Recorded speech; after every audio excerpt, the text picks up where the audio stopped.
Hello student, आज class 11 में आप लोग का कल शाम का जो छूट गया था क्लास, कल शाम में हम नहीं ले पाए थे, तो उसके बदले हम अभी ले रहे हैं। ठीक है, तो क्लास 11 में आप लोग को इंट्रोडक्शन टू अकाउंटिंग टॉपिक चल रहा था, और इंट्रोडक्शन टू टॉपिक में नेक्स्ट टॉपिक है आपका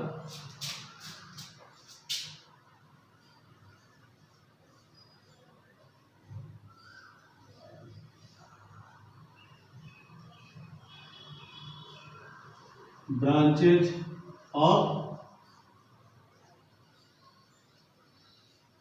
देखिए, अकाउंटिंग तो आपने पढ़ लिया कि अकाउंटिंग में क्या है पूरा अच्छी तरह से समझ लिया आपको कि ये क्या है। ट्रांजैक्शन है, financial transaction the nature of business का था। बिजनेस का जो भी ट्रांजैक्शन होता है उसको किस तरह विधिवत ढंग से रखना, ये आपका क्या है, अकाउंटिंग है।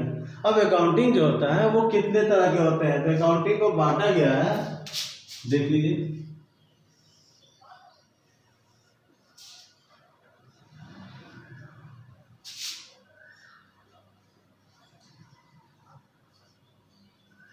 फाइनेंशियल अकाउंट, कॉस्ट अकाउंट,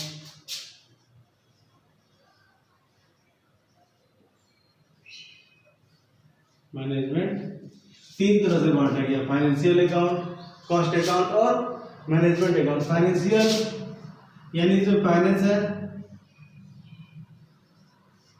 जो भी ट्रांजेक्शन होता है, लेन देन, अभी तक जो हम आपको इंट्रोडक्शन टू अकाउंटिंग में जो समझा चुके हैं, सारा चीज इसी में है, हम लोग का इसी में आ जाएगा। फाइनेंशियल अकाउंट में, फाइनेंशियल अकाउंट में क्या हो गया कि बिजनेस का जो भी लेन देन हुआ, जो भी ट्रांजेक्शन हुआ, उसमें कंपनी प्रॉफिट कमाया या लॉस कमाया, ये इसमें रहेगा। जैसे क्या रहेगा, कंपनी को क्या हुआ, प्रॉफिट हुआ या लॉस हुआ, और बैलेंस शीट।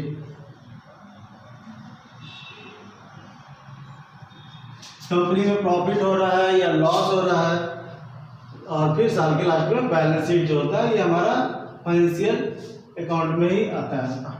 अब ये पीएल क्या है, ये बैलेंस शीट क्या है। तो जब भी हम लोग जब बिजनेस स्टार्ट करते हैं तो बिजनेस का एक कोई डेट होता है, बिजनेस स्टार्टिंग का डेट से लेके वो लास्ट होता है। अगर आप ये बना रहे हैं कि आप सपोज मान लीजिए कि 1 जनवरी को स्टार्ट हुआ आपका बिजनेस, और आप 2018 को स्टार्ट किए हैं, तो साल कब लास्ट होगा इसका, 12 मंथ। आफ्टर 12 मंथ क्या हो जाएगा, 31 दिसंबर 2018। ये तो होता है जनवरी से दिसंबर, ये कैलेंडर ईयर होता है। और एक होता है 1 अप्रैल 2018। अगर लेके चलते हैं तो आपका कहाँ जाएगा, अप्रैल है ना, आपका लास्ट होगा 31 मार्च।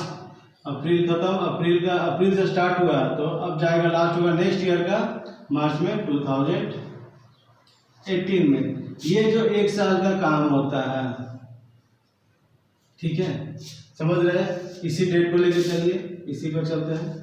ये जो 1 साल का जो काम होता है बिजनेस में, क्या होता है, सबसे हम लोग मोटा चीज क्या पकड़ते हैं कि बिजनेस में सेल क्या है, कि आपको प्रोडक्शन की है, बिजनेस की है, अंत में आप लोग क्या देखते हैं, या हम लोग क्या देखते हैं बिजनेस में, सेल। क्योंकि प्रॉफिट छिपा हुआ, जब तक प्रोडक्शन जो होगा, जब तक वो मार्केट में बिकेगा नहीं, वो सेल नहीं होगा, तो प्रॉफिट का पता नहीं चलेगा। तो प्रॉफिट कब पता चलेगा, सेल का। तो मान लीजिए कि साल भर में, जिसको हम लोग सेल बोलते हैं, टर्नओवर भी बोलते हैं, टर्नओवर दिया हुआ है, मान लीजिए सपोज कीजिए 6 लाख। ये 6 लाख जो हम बेचे हैं, ये जो 6 लाख में हम बेचे हैं, किसी भी बिजनेस का, कोई भी बिजनेस कर लेते हैं, छड़ सीमेंट बालू कुछ का भी कर लेते हैं, या कोई फैक्ट्री रख लेते हैं, मिक्सचर का फैक्ट्री रख लेते हैं, मिक्सचर एंड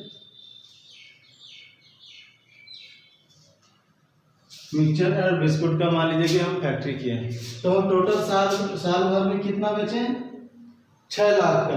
ठीक है, तो 6 लाख क्या हमारा 6 लाख प्रॉफिट हो गया, नहीं, वो हमारा 6 लाख प्रॉफिट नहीं हुआ। क्योंकि इसको जो बनाए होंगे, हम जो बनाए होंगे बिस्कुट के लिए, मैदा वगैरह जो भी रॉ मटेरियल लाए होंगे, कच्चा सामग्री रॉ मटेरियल लाए होंगे, उसमें भी तो कुछ खर्च लगा होगा, उसको भी तो हम लोग बनाने में लागत लगाए होंगे कुछ, तो उसको हम लोग बोलते हैं कॉस्ट ऑफ गुड्स सोल्ड, मान लीजिए बनाने में लगा उसका 4 लाख रुपया, ये हमारा क्या हो जाएगा 2 लाख का प्रॉफिट हो जाएगा। ये हमारा क्या कहलाएगा प्रॉफिट, क्योंकि जो हम 6 लाख में बेचे हैं, जो हमने 6 लाख में बेचा उसको बनाने में हम लोग को खर्च कितना बैठ चुका था 4 लाख, तो कमाई कितना हुआ 2 लाख। तो ये 2 लाख रुपये हम लोग को पता चला था, जब बेचेंगे तब ना, नहीं बेचेंगे बना के रख लेंगे तो हमारा क्या हो जाएगा सामान एक्सपायरी हो जाएगा, डैमेज हो जाएगा, खराब होने लगेगा। तो इससे हमारा क्या निकला, बना के रखे थे, रिकॉर्ड रखे थे इसमें, तो ये हमारा हो गया 2 लाख का प्रॉफिट। तो ये तो हमारा हो गया प्रॉफिट। अब क्या है दूसरा बैलेंस शीट, इधर लिख देते हैं। उसके बाद हम लोग एक बनाते हैं बैलेंस। नेक्स्ट टॉपिक में आपको डिटेल में दिया जाएगा कि क्या रहता है बैलेंस शीट, हम लोग इस तरह बनाएंगे आगे चल के फाइनल अकाउंट में। लायबिलिटीज,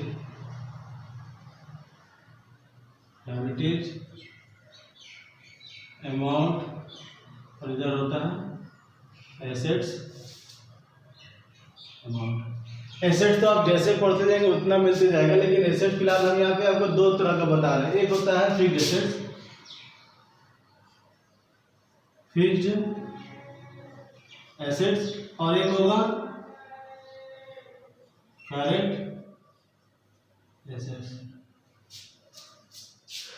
फिक्स्ड एसेट्स वो एसेट्स हो जाता है जो हमारा साल भर से ज़्यादा चलता है। जैसे कि आप मशीन कर रहे हैं, अगर बिजनेस कर रहे हैं तो आप मशीन का प्रोडक्शन किससे करेंगे, मशीन से। तो मशीन आपका कब चलेगा, एक बार खरीद लिया तो ऐसा थोड़ी कि हर महीना मशीन खरीदना पड़ेगा, वो मशीन सालों चलेगा। तो वो हमारा फिक्स्ड एसेट्स में आ जाएगा मशीन।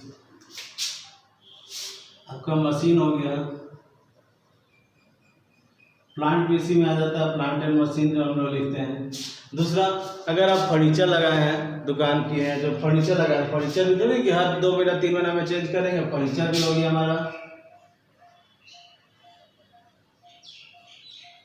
ठीक है, अब कुछ करेंट का बता देते हैं। जैसे आप जो बिजनेस कर रहे हैं, जो टर्नओवर कर रहे हैं, जो सामान आप खरीद रहे हैं ऑफिस के यूज के लिए, वो आपका एसेट्स हो गया फिक्स्ड एसेट। लेकिन जो सामान आप खरीद रहे हैं उसको दोबारा रीसेल करने के लिए वो आपका करेंट एसेट। जैसे कि आप सामान कर देंगे ना, मिक्सचर फैक्ट्री का जो भी सामान है, रॉ मटेरियल वो कर देंगे, वो आपके पास जो पड़ा हुआ है या जो मिक्सचर कंप्लीट हो गया वो आपका क्या है करेंट एसेट है। उसको आप ज़्यादा समय तक नहीं रख सकते हैं, 1 साल से ज़्यादा रखेंगे तो आपका क्या हो जाएगा, खराब हो जाएगा, डैमेज हो जाएगा। और जो 1 साल से ज़्यादा टिक जाए वो हमारा फिक्स्ड एसेट्स हो जाता है। तो जैसे कि जो स्टॉक पड़ा हुआ दुकान में, कैश पड़ा हुआ है, बैंक में अकाउंट में पैसा है, अगर आप किसी को उधार दिए हैं तो उससे पैसा लेना है, वो आपका डेटर्स आ जाता है।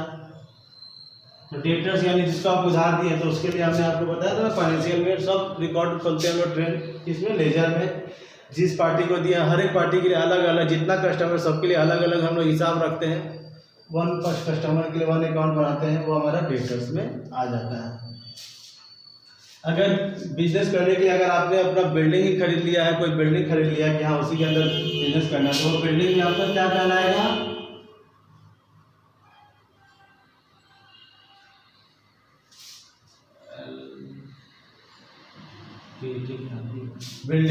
बिल्डिंग में आपका किस में आ जाएगा, फिक्स्ड एसेट्स में आ जाएगा।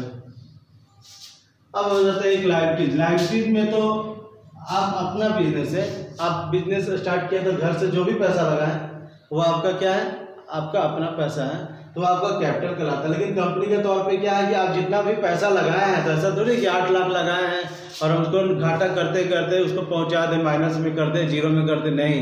आप घर से पैसा लेके आए हैं तो आपका मकसद है कि आप प्रॉफिट कमाने के लिए लाए हैं, मतलब 8 लाख को बढ़ाइए, 8 लाख को घटाना नहीं है, 8 लाख से बढ़ते हुए जाना। आप जितना पैसा लेके आते हैं घर से, तो घर वाला इस उम्मीद से देता है कि बिजनेस करना है, करने के लिए ले रहा है और बिजनेस करके देगा रिटर्न, या नहीं भी देगा तो अपने पास रखेगा, तो वो क्या कहलाता है हमारा कैपिटल। ये कैपिटल हो गया।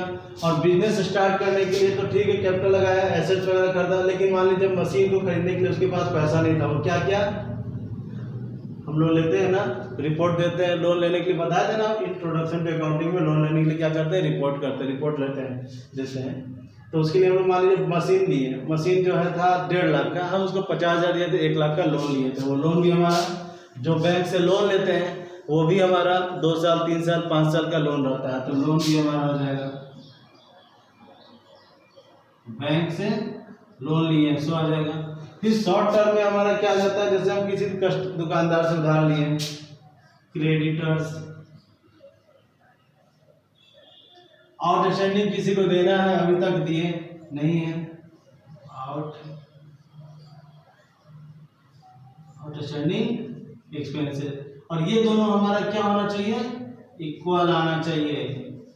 तो ये हमारा इक्वल आ जाता है, तो ये किस में आ जाता है, हमारा फाइनेंशियल अकाउंट में। ठीक है, फाइनेंशियल अकाउंट क्लियर है। और ये सब तो लिखा हुआ बुक में आपका अकॉर्डिंग केजरीवाल में है, और सब बुक में अपना अपना लिखा हुआ रहता है, तो उससे तो आप लिख सकते हैं। लेकिन अगर आप समझ जाएंगे तो किताब वाला आपको कंप्लीट करने में टाइम नहीं लगेगा।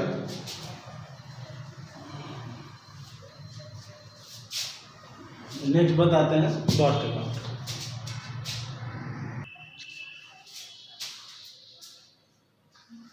नेक्स्ट टॉपिक चलते हैं हम लोग कॉस्ट अकाउंट। कॉस्ट अभी हम लोग नहीं मिलेगा, अगर आप लोग ग्रेजुएशन में जाएंगे तो आपको कॉस्ट अकाउंट मिलेगा। कॉस्ट का मतलब क्या होता है, ये तो आप लोग हिंदी लैंग्वेज समझ लें कि लागत होता है, इससे कोई दिक्कत नहीं है। ठीक है, इसको हिंदी लिखने की जरूरत नहीं है।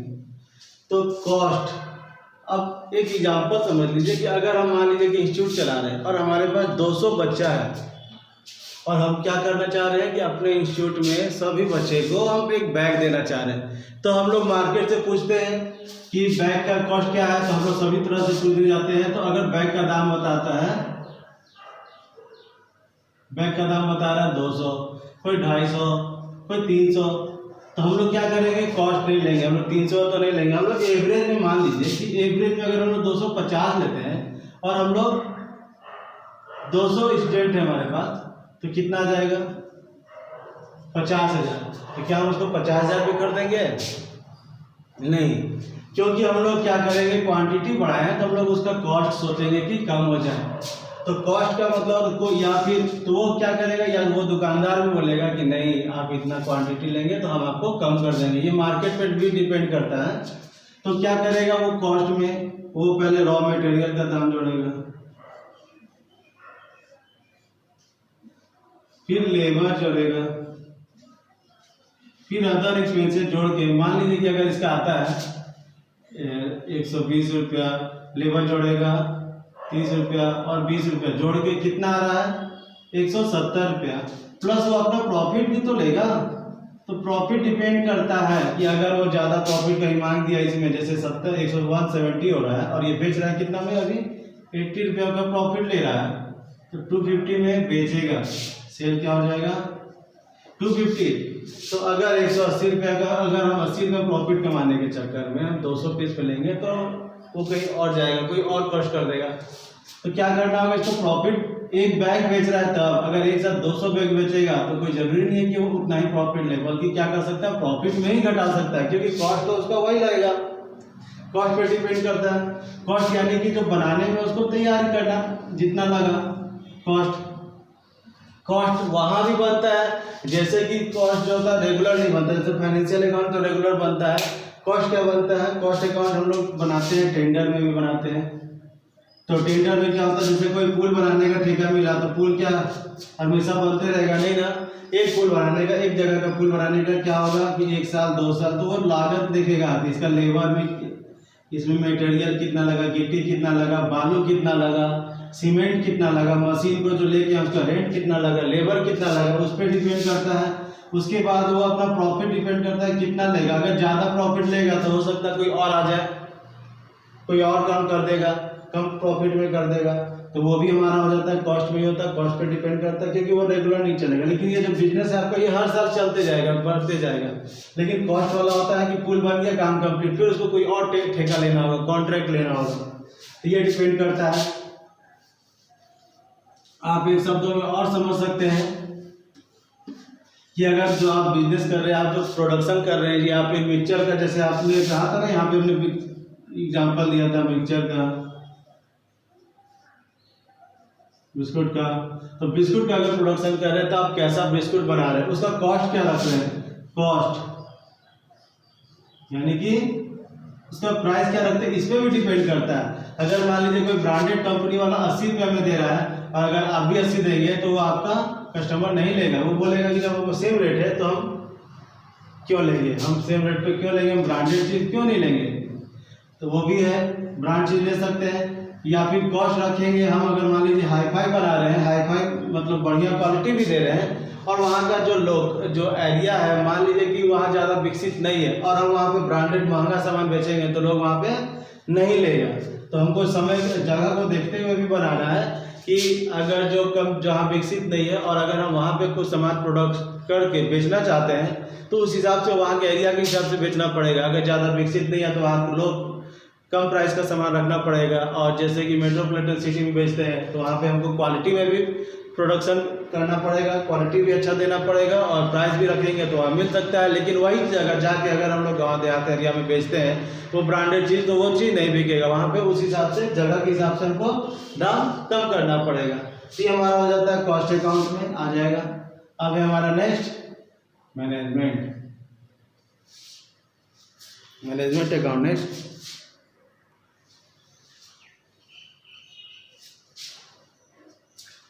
ये है लास्ट, ये लास्ट नहीं, इसके बाद और रहते हैं मैनेजमेंट अकाउंट। मैनेजमेंट अकाउंट में क्या करना है, मैनेजमेंट अकाउंट को क्या करना है, हम लोग को मैनेज किस तरह करना है अकाउंट को। तो एक अकाउंट मैनेजमेंट रखा जाता है, एक मैनेजर मैनेज करने के लिए। जैसे देखे होंगे आप लोग में कि कहीं होटल में जाते होंगे तो होटल बुक करते होंगे तो होटल का मालिक वहाँ नहीं रहता है, रहता है एक स्टाफ जिसको हम लोग मैनेजर करते हैं।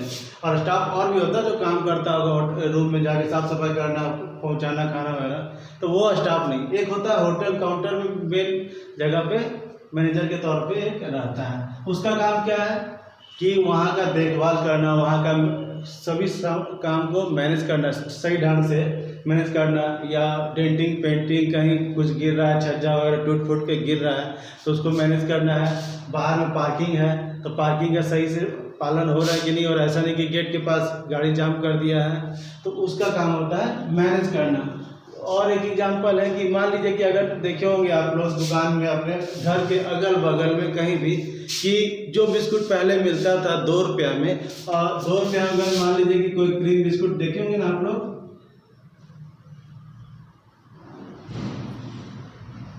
और यहाँ क्रीम लगा रहता था, ये पहले मिलता था, हम लोग अपने से देखे थे 10 साल पहले ये मिलता था 2 रुपया में, ठीक है। अब क्या कर दिया, उसी बिस्कुट को छोटा भी कर दिया और उसको एक डब्बा में रख दिया।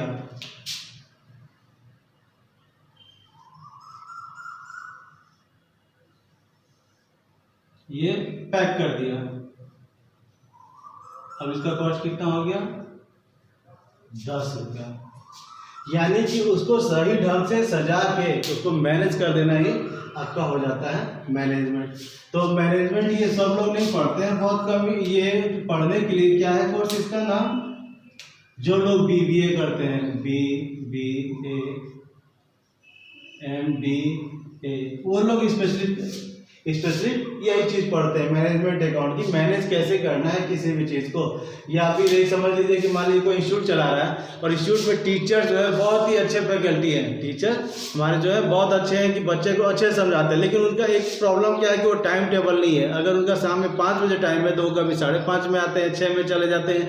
कभी बच्चा लोग आया है और वो सर का ही पता नहीं है, टाइम पे नहीं आ पाते हैं। इससे क्या होता है, बच्चा लोग क्या होता है कि अगर 3 बार 4 बार उसके साथ ऐसा हो गया तो वो भी डिस्टर्ब हो जाता है और वो भी चला जाएगा दूसरा जगह। टीचर बहुत अच्छे हैं, टीचर बहुत अच्छे, अच्छा पढ़ाते हैं, लेकिन टाइम टेबल नहीं है। या वहाँ पे अगर वो कभी छुट्टी पे चले गए और वहाँ का जो मैनेजमेंट होता है वो कभी आधे बच्चे को कॉल किया, आधे को नहीं कर पाया, तो जिसको नहीं कर पाया उसको तो प्रॉब्लम हो जाएगा। और अगर बार बार ऐसा हो रहा है तो इंस्टीट्यूट को चलाने में दिक्कत होगा। तो ये हमारा क्या हो जाता है, मैनेजमेंट में हो जाता है कि टीचर भी अच्छे हैं, जगह जो है वेल AC वगैरह सब लगा हुआ है, लेकिन अगर मैनेजमेंट गड़बड़ है तो वो इंस्टीट्यूट को चलाना मुश्किल हो जाता है। इसके अलावा 2 और है अकाउंट है जो आज के समय के हिसाब से ये देखा गया है ह्यूमन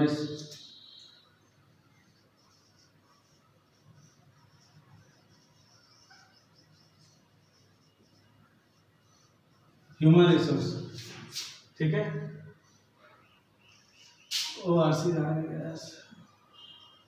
ह्यूमन रिसोर्स में क्या क्या आ जाता है हमारा? ह्यूमन रिसोर्स में जैसे कि लेबर है, वर्कर है,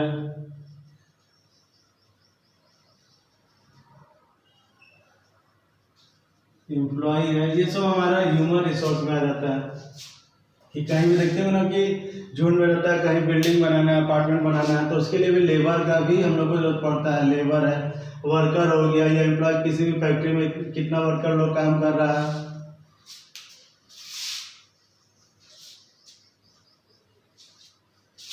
एक है सोशल,